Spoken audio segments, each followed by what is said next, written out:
Nabi kuno yang dari Nabi Adam langit Nabi Isa sampai Nabi Ibrahim balangin ketujuh yang urungnya kalain alam dengan Nabi Muhammad.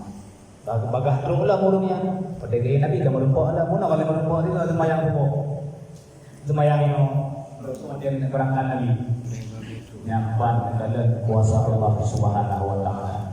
Kemudian ya linuriyahu nama yang kuno kena pelemah oleh Allah Taala keajaiban alam-alam yang nanti ada lagi yang mungkin hana kita bahas panjang dan butuh waktu yang sangat panjang. Dan pegah bacun tentang mengenai sembahyang. Maka yang inti daripada Isra dan Mi'rajnya Nabi itulah Nabi kita mengambil perintah wajibnya salat, negala perintah zakat, perintah puasa,